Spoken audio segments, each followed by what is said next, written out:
9 things women say that are red flags. Every guy needs to watch this. Ever wonder if you're missing the hidden signals that spell disaster? If you feel like you're walking through a minefield in your relationship, take a step back and look closely. It might be that this relationship is waving a big red flag. Your partner is a red flag. Today, we're diving into the red flags you need to watch out for, the subtle signs that scream trouble. From manipulative mind games to toxic ultimatums, these are the phrases that should make you pause and rethink. Get ready to uncover the truth as we decode the 9 things women say that are clear red flags. Trust me, knowing these could be the difference between a healthy relationship and emotional chaos. Let's dive in. Number 1. The princess predicament, when her crown becomes your cross. Picture this. You're out on a date, and she casually mentions it's her birthday month. You chuckle, thinking it's a joke, but as the days roll by, you realize she wasn't kidding. Suddenly, you're trapped in a 30-day extravaganza of surprise gifts, elaborate dinners, and endless attention-seeking behavior. Welcome to the world of the princess personality, gentlemen. It's a realm where tiaras are invisible, but the demands are all too real. Now you might be wondering, is this really such a big deal? After all, everyone likes to feel special now and then, right? But here's the kicker. This isn't about feeling special. It's about feeling superior. The princess's personality isn't content with just a slice of attention. She wants the whole cake, the bakery, and the wheat fields that produce the flour. It's like dating a black hole of neediness. No matter how much you give, it's never enough. Let's break it down with a little analogy. Imagine you're playing a video game where your character has to constantly feed a hungry monster. At first, it's manageable. A snack here, a treat there. But as the game progresses, the monster grows bigger, hungrier, and more demanding. That's what dating a princess personality feels like. You start off thinking you're the hero of the story, only to realize you're just the NPC, non-player character, whose sole purpose is to cater to the princess's whims. But wait, there's more. Enter petulant behavior, the evil twin of the princess personality. If the princess demands constant adoration, the petulant child throws a fit when she doesn't get it. Forgot to text her good morning. Prepare for the silent treatment. Didn't notice her new haircut? Brace yourself for a lecture on how you never pay attention to her. It's like walking through an emotional minefield where every step could trigger an explosion of hurt feelings and accusations. Now, I know what some of you are thinking, but she's so amazing when she's not being demanding. Ah yes, the classic trap. It's like saying, the roller coaster is great when it's not plummeting towards the ground. Sure, the highs might be exhilarating, but are they worth the gut-wrenching lows? Let's take a moment to channel our inner Stoic philosopher. Marcus Aurelius once said, "You have power over your mind, not outside events. Realize this, and you will find strength." This gem of wisdom is particularly relevant when dealing with princess and petulant behaviors.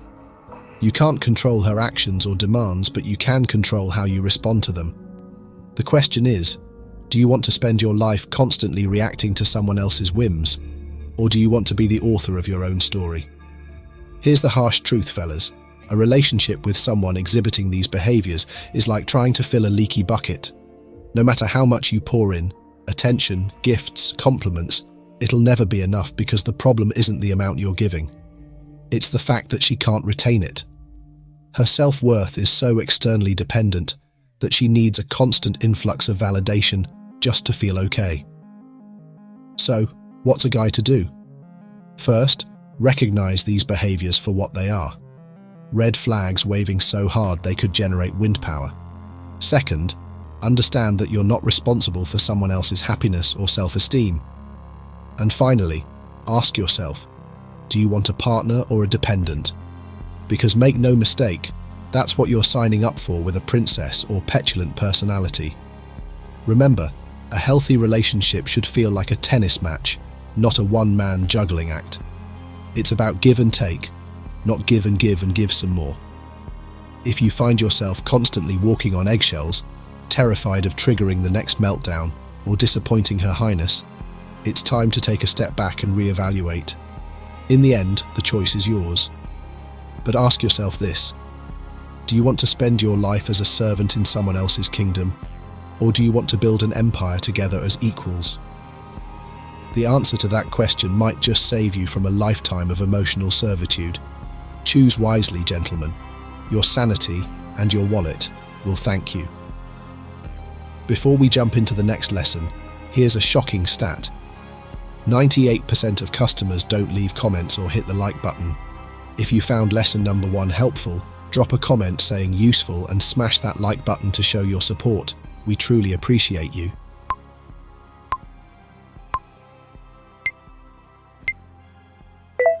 Number 2. Negative about relationships. Next up, let's tackle a trait that's as appealing as a flat tire on a road trip: the woman who's persistently negative about her relationships. If you're dealing with someone who seems to think everyone around her is out to get her, you're probably facing a classic case of unjust criticism. Imagine this: she's always talking poorly about her mother, friends, or other family members. Maybe she's continuously criticizing her ex, not just sharing that the relationship wasn't great, but going out of her way to bash him at every opportunity. Does she always have something bad to say about everyone in her life? If she's perpetually engaged in unjust criticism, a harsh and unfair verbal attack against others, this behavior is more than a passing phase. It's a pattern. This woman might be the type who constantly attacks people, belittles them, or makes them feel bad. You might notice that she rarely, if ever, says anything good about the people around her. This isn't just a sign of negativity, it's a window into her character. Think about it. You can complain about people in your life all you want, but at the end of the day, you often have a choice about who you surround yourself with. If she's consistently negative about everyone she's chosen to keep close, what does that say about her? Taking a step back to look at the bigger picture, this behavior could be a preview of what she might say about you in the future. You and everyone else in her life might be subject to these grandiose and unrealistic standards. This is especially concerning because people like this often hold others to impossibly high standards while letting themselves off the hook with very low ones. Does she expect everyone to be perfect and treat her like royalty, as mentioned with the princess behavior? If so, you're in for a rough ride. From a Stoic viewpoint, this kind of negativity is incredibly detrimental. Marcus Aurelius, the great Stoic philosopher, once said, "The soul becomes dyed with the colour of its thoughts." If her thoughts are constantly negative and filled with unjust criticism, it's not just her soul that's affected, but yours as well.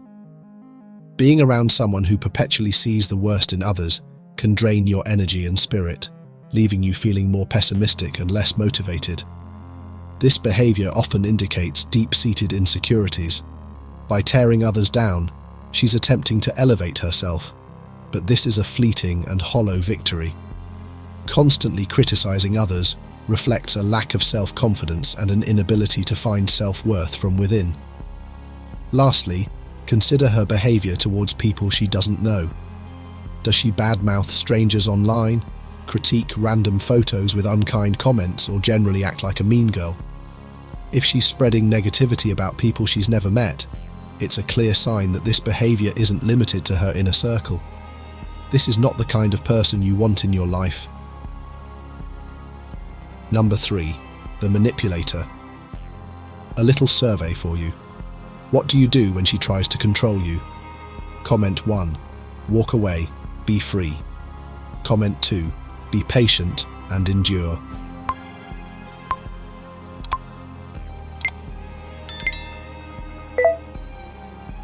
The infamous "a real man would" statements.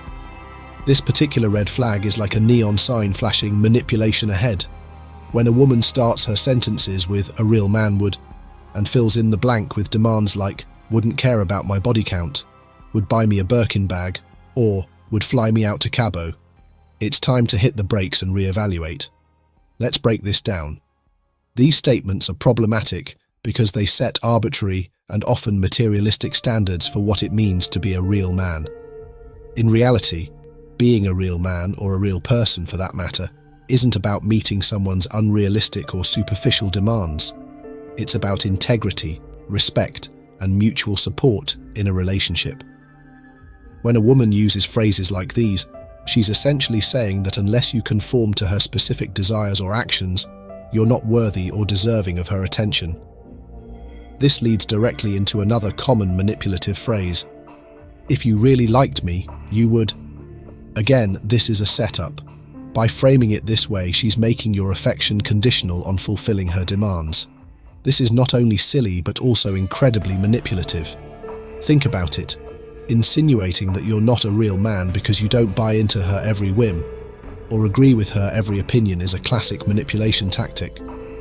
It's designed to make you feel inadequate or guilty, pressuring you into doing things you might not want to do.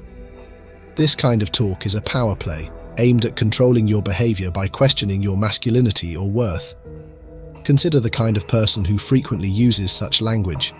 As mentioned in previous red flag discussions, these individuals often hold others to impossibly high standards while holding themselves to very low ones. It's a lopsided dynamic where the goalposts are constantly shifting and you're always the one falling short. This type of behavior can erode your self-esteem and create a toxic relationship environment. Moreover, this manipulation tactic often reveals deeper issues within the individual using it. It suggests a lack of genuine communication skills and an inability to express needs and desires healthily. Instead of saying, "I would love for us to plan a trip together," or "It would make me feel special if you considered this," she opts for a manipulative approach that places undue pressure on you. A real partnership is built on mutual respect, open communication, and realistic expectations. If someone is constantly questioning your worth or masculinity based on their personal agenda, it's time to reassess whether this person is right for you. Remember, being a real man is about integrity and respect, not about ticking off someone else's arbitrary checklist. Number 4. The mind reader talks. The dreaded mind reader talk, where you're expected to possess the psychic powers just to keep your partner happy. This type of communication, or lack thereof, often manifests in phrases like, "I shouldn't have to tell you, you should just know," or "I shouldn't have to ask you to buy me flowers, you should just buy them for me." While these might sound like harmless comments, they're actually huge red flags, signaling deeper issues in the relationship. First and foremost, asking for what you want or need doesn't make it any less special. In fact, it makes it more meaningful, because it shows that your partner is listening and willing to fulfill your desires. Effective communication is the cornerstone of any healthy, mature relationship. When you can openly express your needs, it fosters understanding and strengthens the bond between partners. Expecting someone to read your mind is not only unrealistic but also unfair. The mind reader talk is a manipulative tactic that sets up your partner for failure. When someone says, "I shouldn't have to tell you," they're creating a scenario where you're constantly guessing and likely getting it wrong, which leads to frustration and resentment on both sides. It's a passive-aggressive way of saying, "You're not meeting my needs," without giving you the information you need to actually meet those needs. It's a no-win situation.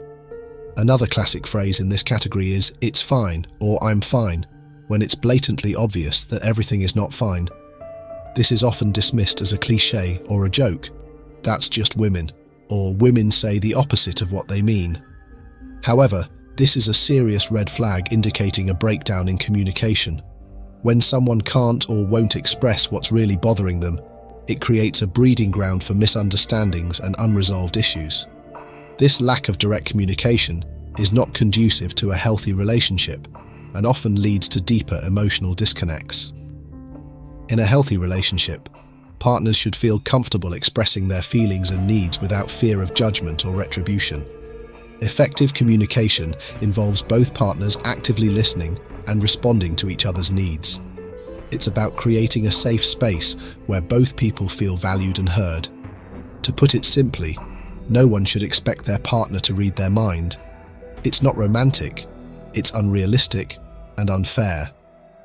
True intimacy and connection come from being open and honest about your needs and desires. It's about building a partnership based on mutual understanding and respect. Number 5. Taking over and interrupting you. Let's talk about a red flag that speaks volumes without saying much. Taking over and interrupting you. This isn't about the words themselves, but the action and intention behind them. Imagine trying to share your thoughts, only to be constantly cut off or having someone else finish your sentences for you. This can stem from various reasons, most of which are less than flattering. One primary reason for this behavior is a need for control. Interrupting and taking over conversations can be a way for someone to dominate the dialogue, asserting their presence and overshadowing yours. It's a subtle yet powerful way to dictate the terms of interaction, ensuring that their voice is the loudest and most heard. Another common reason is the need to prove something. Perhaps she's a know-it-all or has issues with her ego, often feeling compelled to showcase her superiority. By interrupting you, she might be trying to demonstrate her intelligence, knowledge, or wit, often at the expense of your input. This behavior can make any conversation feel more like a battleground, where she must one-up you at every turn, rather than a collaborative exchange of ideas. It's essential to differentiate between interruptions driven by control or ego and those driven by anxiety or excitement. Sometimes people interrupt because they are genuinely enthusiastic about the topic or anxious about getting their thoughts out. In such cases, the interruptions might be less about undermining you and more about their inability to contain their emotions or thoughts. Reading the situation accurately is crucial here. For example, you might share a work accomplishment, only to have her immediately jump in with something she's done, overshadowing your moment. Or perhaps, every discussion about personal growth turns into a contest of who's better or more accomplished. If she struggles to support or be happy for you because she feels threatened by your success, it's a glaring red flag. Addressing this behavior directly is crucial. Have an open conversation about it, saying something like, "Hey, I find it frustrating when you always interrupt me. Could you try to be mindful of that in the future?" Her reaction to this request can be very telling. If she reacts negatively, dismisses your feelings, or continues the behavior, it indicates a lack of respect and consideration for your perspective. Stoic philosophy, with its emphasis on rationality and mutual respect, offers valuable insights here. Marcus Aurelius said, "Receive without pride, let go without attachment." In relationships, this means engaging with others without the need to dominate or overshadow. A healthy relationship is a partnership where both voices are heard and valued. Number 6. This is just how I am. Let's delve into a behavior that's as frustrating as it is telling: the notorious "this is just how I am" excuse. This phrase is often trotted out in arguments or when receiving feedback, effectively shutting down any potential for growth or change. If you've ever heard this, you know it's like running into a brick wall. This behavior reflects an unwillingness to change. When you offer feedback about something, whether it's a minor annoyance or a significant issue, her default response is, "This is just how I am." This statement is a defense mechanism, a way to deflect criticism and avoid accountability. It's her way of saying that she's not willing to make any effort to improve or adjust her behavior, no matter how it affects you or the relationship. Moreover, this attitude often comes with a hefty dose of hypocrisy. She expects others to accept and tolerate her quirks and flaws because that's just how she is, but she doesn't extend the same courtesy. If there's something she doesn't like about you, she's quick to criticize and demand change. It's a one-sided arrangement where her standards for herself are conveniently low, but her expectations for you are sky-high. This behavior is a glaring example of setting double standards. In her world, everyone must adapt to her whims and preferences, but she doesn't feel the need to reciprocate. This lack of reciprocity is toxic and unfair. Relationships thrive on mutual respect and a willingness to compromise. When one partner refuses to budge or consider the other's needs, it creates an imbalance that can lead to resentment and frustration. Stoic philosophy offers valuable insights into this behavior. Marcus Aurelius said, "Waste no more time arguing about what a good man should be one." This wisdom can be applied to relationships as well. Instead of using "this is just how I am" as an excuse, one should strive to be the best version of themselves, constantly seeking improvement and understanding. The refusal to change also reveals a deeper issue, a lack of self-awareness and humility. It takes a humble person to acknowledge their flaws and an even stronger person to work on them. By clinging to the excuse of, "This is just how I am," she's demonstrating an unwillingness to engage in this critical aspect of personal growth. This stubbornness can be a major obstacle in developing a healthy, fulfilling relationship. Additionally, this behavior often stems from a place of insecurity. By refusing to change, she's protecting herself from the vulnerability that comes with acknowledging one's imperfections. It's easier to insist on being accepted as is than to confront and address the aspects of oneself that might need improvement. However, true strength and confidence come from the ability to grow and adapt, not from rigidly maintaining the status quo. Number 7. She calls herself crazy. When a woman casually throws out the phrase, "I'm crazy," it's time to take a step back and really consider what she's telling you. Believe her and consider it a significant red flag. Crazy is not cute, it's a red alert that something is deeply wrong. Some women wear their craziness and insecurities like a badge of honor, but instead of being endearing, it's actually quite concerning. Imagine hearing something like, "Oh yeah, I was checking your location on Snapchat to make sure you were at home like you said. I'm crazy. You know that." This isn't just playful banter, it's a serious warning sign.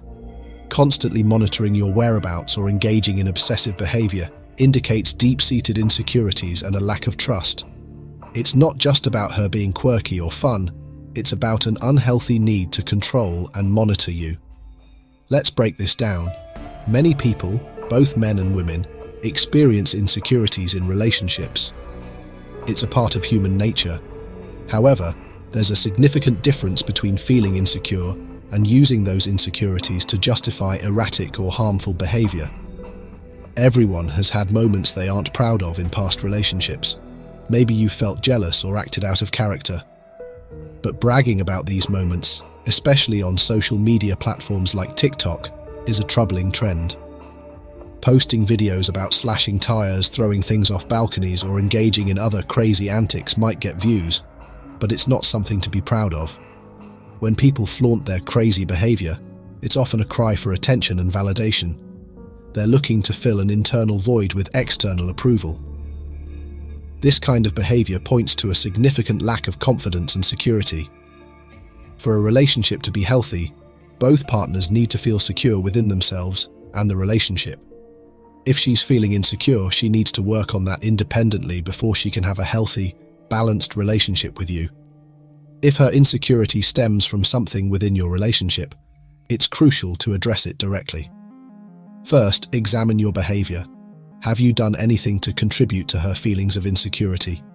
If so, acknowledge it and work together to rebuild trust. However, if her insecurities are unfounded and she's engaging in behavior like monitoring your location without cause, this needs to be addressed immediately. Unchecked, this can lead to constant distrust and anxiety, poisoning the relationship. When a woman calls herself crazy, take it seriously. This behavior is more than just a quirky trait. It's a sign of deeper issues that need addressing. Healthy relationships are built on trust, mutual respect, and the ability to communicate openly about insecurities and concerns. If she's using her craziness as a shield or an excuse, it's a clear indication that she's not in a place to have a balanced and healthy relationship. Remember, love should bring out the best in you, not the crazy. Number 8. She gives ultimatums. When it comes to relationships, few things are more toxic than ultimatums. They're the relationship equivalent of a hostage negotiation, and no one wants to be in that situation. Ultimatums sound something like this. If you want to see me again, you have to take me to this really nice restaurant, or I'm only going to go on a second date with you if you buy me this or pay me this amount of money. The list goes on and on. It's one thing to set boundaries and express what you want and need from someone, but it's entirely different to frame it as a manipulative demand. Ultimatums are inherently controlling and unhealthy. They create a power imbalance where one person dictates the terms of the relationship, leaving the other feeling pressured and trapped. Relationships built on constant ultimatums are not sustainable. True, healthy relationships are based on mutual respect, understanding, and open communication. Consider the difference between setting boundaries and giving ultimatums. Setting a boundary is about expressing your needs and feelings in a way that respects both yourself and your partner. For example, saying, "I feel uncomfortable when you follow your ex on Instagram. It makes me insecure about our relationship," is a way of opening a dialogue. It invites your partner to understand your feelings and make a choice based on that understanding. On the other hand, giving an ultimatum like, "If you don't unfollow your ex on Instagram, I'm breaking up with you," is coercive. It doesn't allow for discussion or understanding. It's a demand for compliance. This approach can lead to resentment and a lack of genuine connection. Instead of working together to address concerns, one partner feels forced into a decision, which can weaken the relationship over time. Ultimatums can also indicate a lack of compatibility. If you find yourself needing to give ultimatums to get what you want, it might be a sign that you and your partner aren't on the same page. It's crucial to be with someone who shares your values, morals, and ideas about life. Trying to force someone into a behavior or mindset that they don't naturally align with is a recipe for ongoing conflict and dissatisfaction. So, what should you do if you're faced with an ultimatum? First, recognize it for what it is, a red flag. Approach the situation with calm and rationality. Open a dialogue about how the ultimatum makes you feel and why it's not an acceptable way to address issues in the relationship. If your partner is unwilling to move away from this manipulative tactic, it might be time to reconsider the relationship altogether. Remember, love should be about mutual growth and support, not coercion and control. Number 9. I hate men. When a woman declares, "I hate men," or frequently uses phrases like, "all men are trash," consider it an immediate red flag. These statements aren't just casual remarks. They are potent indicators of deep-seated issues and attitudes that can severely impact a relationship.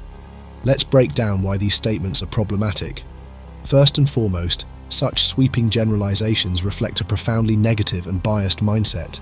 Saying, "I hate men," or "all men are trash," suggests that she harbors a lot of unresolved anger and bitterness. This negativity isn't just unhealthy, it can be downright toxic.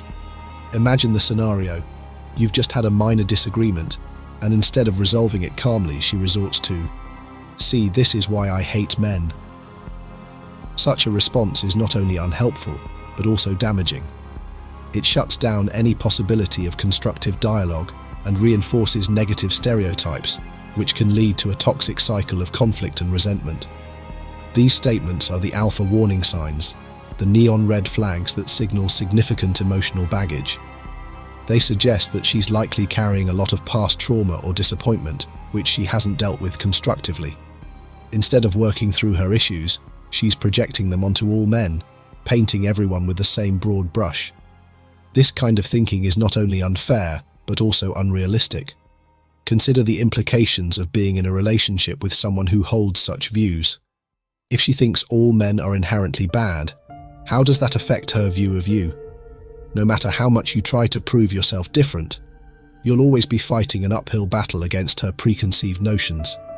This persistent negativity can erode your self-esteem and create a constant tension, as you're always trying to prove you're not like those other men.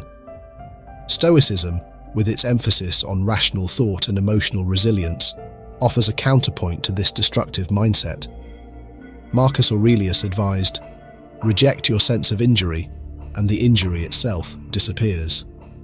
This wisdom suggests that harboring resentment and anger only perpetuates suffering. In a relationship, adopting a Stoic mindset can help both partners approach each other with fairness and empathy, rather than judgment and hostility. A healthy relationship requires mutual respect, understanding, and the ability to see each other as individuals, not as representatives of a gender. If you encounter this attitude, it's crucial to recognize it for what it is, a sign that this relationship may not be healthy or sustainable. Remember, a strong partnership is built on positivity, respect, and a willingness to grow together, not on bitterness and blame. Alright guys, we've just navigated through the minefield of red flags and decoded the 9 things women say that should set off alarm bells. Remember, recognizing these warning signs early can save you from a lot of heartache and wasted time. It's crucial to stay vigilant and prioritize your emotional well-being. If you found this video helpful, please give it a thumbs up. Share your own experiences or any red flags you've encountered in the comments below. I'd love to hear your stories. Don't forget to share this video with your friends to help them navigate the tricky waters of dating as well. And of course, hit that subscribe button and turn on notifications so you never miss out on more relationship advice and insights.